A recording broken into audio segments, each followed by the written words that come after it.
지금의 이 시대를 특정 짓는 말 가운데 불확실성의 시대라 하는 말이 있습니다. 불확실성이란 앞으로 예상되는 여러 가지 상황들 가운데 어떤 상황이 실현된지 전혀 예측이 불가능하다는 것입니다. 그래서 어떤 학자는 말하기를 불확실하다는 사실에 확실한 것은 하나도 없다고 했습니다. 최근 코비드-19 팬데믹으로 인해서 급변하는 국제질서, 경제구조, 삶의 양식들을 보면서 이 시대야말로 정말 불확실성의 시대구나 하는 생각이 듭니다. 지난 2년 동안 참으로 앞이 보이지 않는 상황 속에서 우리는 예측 불가능이 아닌 예측이 무의미한 시대를 살아가고 있는 것도 같습니다. 그런데 곰곰이 생각해보면 불확실한 것이 비단 이 시대뿐인가 하는 생각입니다. 아닙니다. 동서고금을 막론하고 세상 만사가 다 불확실합니다. 언제 어디서 어떤 일이 일어날지 아무도 모릅니다.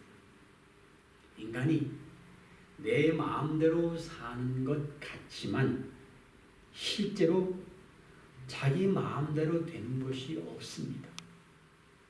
세상에 태어나서 살다 죽는 것이 내 인생인데 내 마음대로 되지 않습니다. 인간은 절대로 미래를 알 수가 없습니다. 이것은 하나님의 영역입니다. 물론 하나님께서 인간에게 자유의지를 주셔서 스스로 판단하고 선택하면서 살도록 하셨습니다. 하지만 그냥 마냥 인간이 멋대로 하는 대로 방치두지 않으시고 인간의 삶 가운데 개입하시고 이끌어 가십니다. 그래서 결국 하나님의 뜻과 목적대로 이루어지도록 역사하고 계시는 것입니다. 이것이 하나님의 섭리입니다. 여러분, 하나님은 우주 만물의 주권자가 되시고 인간의 모든 생사화복을 주관하고 계십니다. 우리 믿는 사람은 불확실한 시대에도 전능하신 하나님의 구호와 인도하심을 받으며 살아가는 복된 자입니다. 믿으시면 아멘. 하나님은 목자가 양을 인도하는 택한 백성을 인도해 주십니다.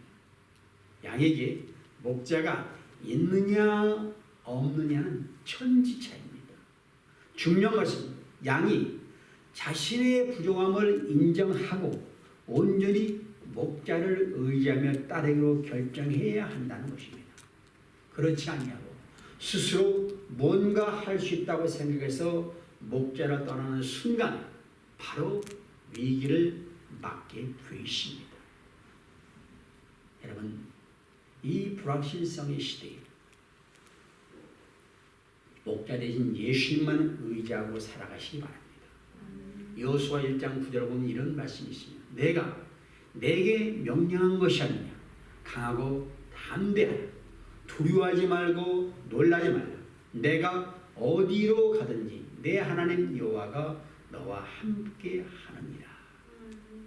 자, 이 말씀은 이 불확실성의 시대를 살아가는 우리에게 큰 용기와 위로를 주는 말씀에 틀림이 없습니다. 그런데 하나님께서 강하고 담대하라고 하시는 것은 단순히 우리를 위로하고 용기만 주시는 말씀이 아닙니다. 하나님의 전능하심과 선하심을 믿는 자는 어떤 상황 속에서도 무서워 떨지 말고 주저하지 말라는 하나님의 준엄한 명령입니다. 또한 말씀이 명령으로 끝나지 않고 내 하나님 여호와가 너와 함께 하시니라. 임마누엘의 약속도 함께 주셨다는 사실입니다. 여러분, 이 불확실한 시대에 우리가 어떻게 살아야 됩니까? 우리 상황 한 치 앞도 내려버리지 못합니다. 하지만은 여호와께서 함께 하시기에 두려움 없이 담대하게 살 수 있음을 믿어야 됩니다. 오늘 우리가 주어진 말씀이 지금 창세기 40장을 읽었는데 형들에 의해서 종으로 팔려간 요셉, 인생의 밑바닥까지 내려가게 됩니다. 요셉의 입장에서 보면 내가 얼마나 더 감옥에 있어야 될지 도저히 알 수가 없습니다. 내 억울한 것은 과연 해결될 수 있을까? 모릅니다. 요셉을 애굽에 팔아넣은 게 형들이나 요셉에게 억울한 누명을 쓰인 보디발의 아내는 세상 말로 잘 먹고 잘 살고 있을 것입니다. 그런데 잘못 없는 요셉은 이렇게 감옥에 갇혀서 고생을 하고 있습니다.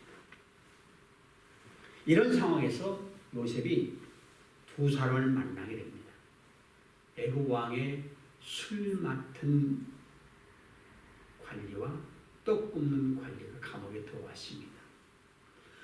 왕의 자리에 술을 따르는 직책은 술만 따르는 것이 아니라 국정의 장과 시정 건의 등을 논하는 오늘날의 아마 비서실장과 같은 유산 직책이라고 할 수도 있고, 떡 굽는 자 역시 왕의 식탁을 책임지는 대단히 중요한 위치에 있는 자들입니다. 이들이 구체적으로 어떤 죄를 범했는지는 성경에 기록되지 않았지만은 왕의 먹는 것을 다루는 신하들이었기 때문에 아마도 이에 대한 문제로 아마 어떤 잘못이 됐지 않은가 그냥 추측해 볼 따름입니다. 이들이 요셉이 갇혀있는 감옥에 들어오므로 요셉이 생애에 새로운 국면에 접어들게 됩니다. 높은 인사들만이 갇힌 감옥에 요셉이 갇혔다는 것은 하나님의 섭리였습니다. 여러분 각자 내 삶에 일어나는 모든 일들에서 나는 여전히 내가 의식하지 못하고 있을 때에도 하나님은 그분의 선하신 뜻과 우리를 향하신 계획을 이루어가고 계십니다. 모든 상황과 환경을 주관하시며 인도하고 계십니다. 우리가 스쳐 지나가는 크고 작은 사건들 속에서 우리는 그냥 무심코 지나칠 수도 있지만 하나님은 그 모든 것을 사용하셔서 하나님의 위대한 뜻을 이루어 가십니다. 그렇기 때문에 우리는 내 삶의 한순간도 소홀히 여길 수가 없습니다. 때로는 그 과정에서 이해할 수 없는 일이 있습니다. 하지만 그럴 때도 우리는 더 크고 놀라운 하나님의 계획이 있다는 것을 기억하면서 하나님을 신뢰할 수가 있어야 됩니다. 나중에 시간이 흘러 과거의 어려움을 돌아보면 내가 왜 그때 그런 경험이 필요했는가 이해가 될 것입니다. 물론 끝까지 이해되지 않은 그런 것도 있을 수도 있습니다. 그럴 때에도 우리가 할 수 있는 것은 하나님은 우리와 함께 하셨고 우리를 위로하시고 궁극적으로 모든 것을 합력하여 선을 이루어 주실 것입니다. 훗날 하나님이 약속하신 그날이 되어보면은 이것이 그랬었구나. 내게는 아픔인데 그것이 필요했구나 아는 것입니다. 요셉이 왜 지금 억울하게 잡혀와 감옥에 갇혔는지 알 수 없습니다. 하지만 이 상황에도 하나님의 섭리가 있다는 것을 하나님의 계획하신 대로 모든 일이 이루어지는 것을 요셉은 믿음으로 확신하고 있었습니다. 4절 보니까는 친위 대장이 요셉에게 술 맡은 간원장과 떡 맡은 간원장을 섬기게 했습니다.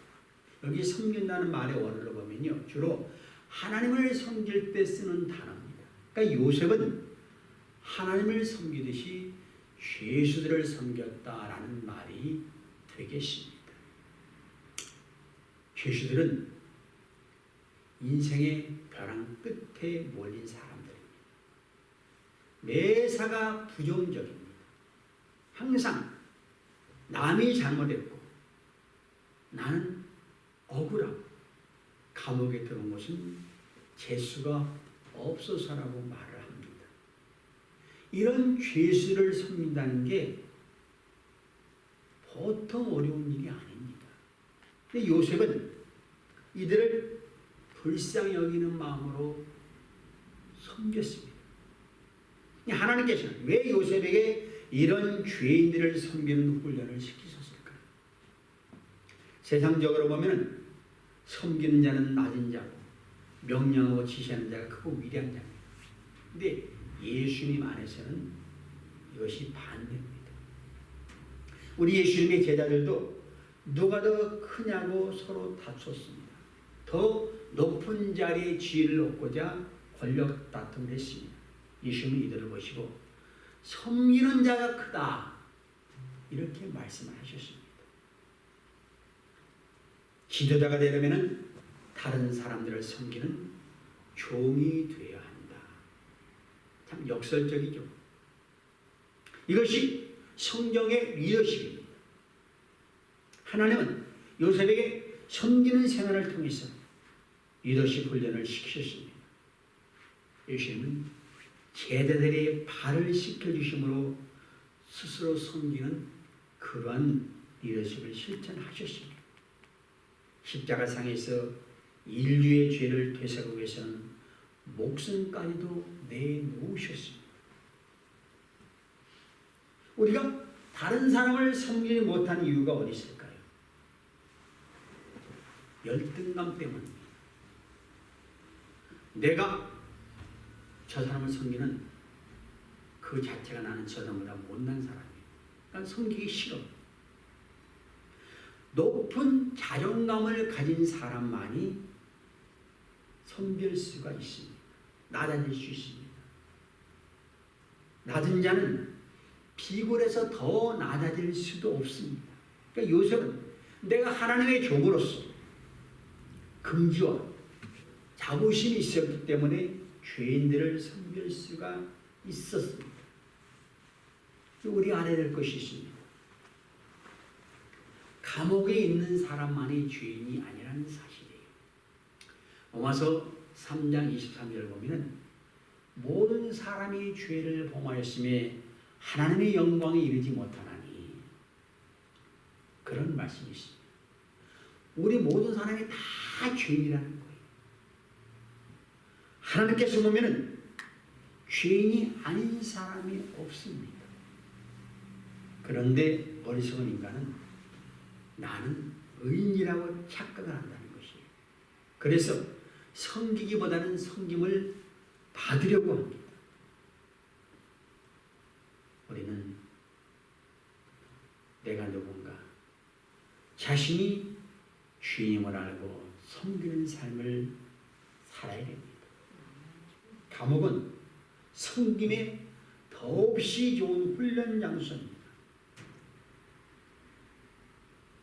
존 번연은 감옥 안에서 철로역정을 썼고 바울은 감옥에서 옥중서신을 또 기록을 했습니다. 자, 어느 날 감옥에 들어온 두 관원장이 꿈을 꿨습니다. 꿈은 구약에서 하나님께서 사용하신 계시한 방편이었습니다. 계시란 무엇인가 할 때 전능하신 하나님의 존재, 그 역사에 대해서 인간이 이해할 수가 없습니다. 그러니까 하나님께서 직접 하나님과 그분의 뜻을 인간에게 전달하실 목적으로 드러내는 게 계시입니다. 꿈도 그 중에 하나다 그거죠. 두 관원장들이 꿈을 꿨는데 꿈이 너무 생생해요. 이게 뭔가 내 앞날의 미래를 예고하는 것 같은데 알 수가 없어요. 그러니까 근심이 됐어요. 근데 요셉이 그들에게 꿈의 내용을 얘기하라 그렇게 말을 합니다. 왜냐하면 꿈을 주신 분도 하나님이시요 꿈의 의미를 해석할 수 있게 하신 분도 하나님이심을 알았기 때문입니다. 그래서 그들이 요셉에게 꿈 내용을 이야기를 합니다. 먼저 술 맡은 관원장이 얘기하는데 내가 꿈을 꿨는데 삽시간에 포도나무가 자라고 열매를 맺어서 내가 그것을 짜서 바로왕에게 공급했습니다. 이렇게 말을 해요. 그 말을 들은 요셉이 즉시 해제가 되는데 당신은 앞으로 3일 안에 복직되어서 예전같이 술 맡은 일을 하게 될 것입니다. 그러면서 덧붙이기를 당신이 잘 되거든 나를 생각하고 내게 은혜를 베풀어서 내 사랑을 바로에게 아뢰어 이 집에서 나를 건져주소서. 나는 히브리 땅에서 끌려온 자로서 여기서도 오해 같은 일을 행하지 아니하였나이다. 그러니까 자기의 억울함을 왕에게 알려서 감옥에서 풀어나게 도와달라 이 부탁을 한 거예요. 자, 술 맡은 관원장의 꿈의 해석을 들은 옆에 있는 떡 굽는 관원장도 자기 꿈을 말을 합니다. 자기가 꿈을 꿨는데 떡이 담긴 3개의 광주리를 머리에 이고 있었는데 맨 위에 있는 광주리에는 각종 구운 음식들이 있었습니다. 그런데 새들이 와서 그것을 쪼아 먹었습니다. 자, 이 말을 들은 요셉은 떡 굽는 관원장에게 당신은 3일 안에 죽을 것이고 새들이 그 시체를 쪼아 먹는다고 했습니다. 자, 해석을 들은 두 관원장이 각자 다른 마음으로 3일을 보내실 것이에요. 정말 이자가 해석한 것이 그대로 될 것인가? 초조한 마음으로 밖에서 들려오는 소식을 기다렸을 것입니다. 요셉 역시 3일간의 시간이 내가 해석한 대로 꿈이 성취된다면 나는 감옥에서 나갈 수 있다는 기대감으로 3일을 보냈을 것입니다. 드디어 3일이 지났습니다. 마침 그날은 왕의 생일입니다. 당시 왕의 권력은 절대적입니다. 사람들 속의 신이요, 신들 속의 사람입니다. 그가 태어난 날은 국정일과 같아서 성대한 잔치가 베풀어지고 온 국민은 일을 쉬면서 하루 쉬면서 잔치에 동참을 했습니다. 이날에는 죄수들이 왕의 특별 사면을 받기도 하고 또 처형을 당하기도 했습니다. 그날에 요셉이 꿈을 해석한 대로 술 맡은 관원장은 살아나 복직이 되었고 떡 굽는 관원장은 목숨을 잃었습니다. 결국 바로의 생일은 하나님께서 꿈 해석의 성취를 위한 날로 예비된 것에 불과합니다. 요셉이 이런 사실을 알았을 때에 꿈의 해석이 틀리지 않고 그대로 이루어졌구나 실감했습니다. 이것은 하나님께서 요셉에게 주신 꿈도 틀리지 않는다는 뜻이에요. 반드시 그 꿈이 이루어지는데 언제인지 알 수 없지만 이루어진다. 요셉은 확신했을 거예요. 비록 나는 옥에 갇혀있는 신분이지만 내가 되면 꿈은 이루어진다. 그렇게 아마 다짐했을 것입니다. 23절 보니까는 술 맡은 관원장이 요셉을 기억하지 못하고 그를 잊었더라 그랬습니다. 자, 요셉이 술 맡은 관원장에 나가면은 자기를 생각하고 구원해달라고 요청을 했는데 그는 요셉을 까맣게 잊었습니다. 이런 인간적으로 생각하면요 배은망덕하죠. 얼마나 기대하고 있었을 텐데. 근데 우리는 여기서 우리의 모습을 돌아볼 수 있어야 됩니다. 뭡니까? 여러분은 나를 위해서 십자가에 못 박혀 버림 고난 당하신 예수님의 은혜를 항상 기억하고 있습니까?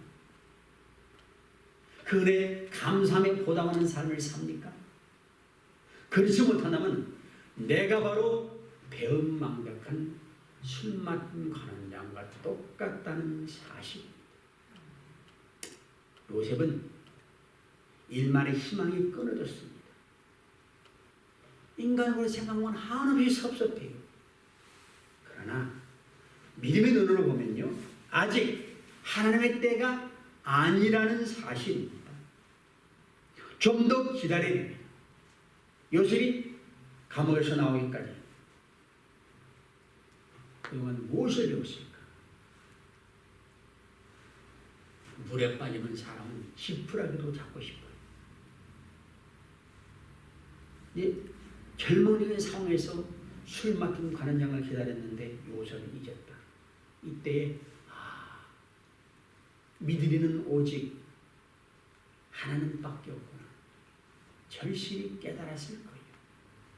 감옥에서 앞으로 2년을 더 보내게 되는데 그때 하나님만 의지하는 법을 배웠으면 틀림이 없습니다. 하나님께서 일하시는 그때를 기다리는 훈련을 받습니다.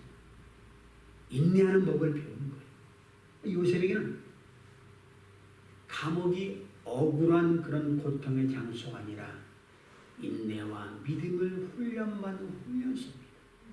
우리가 사는 이 땅도 마찬가지입니다.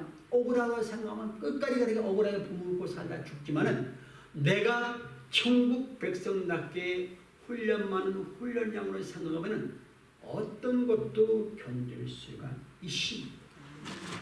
여러분, 예상치 않은 어려움이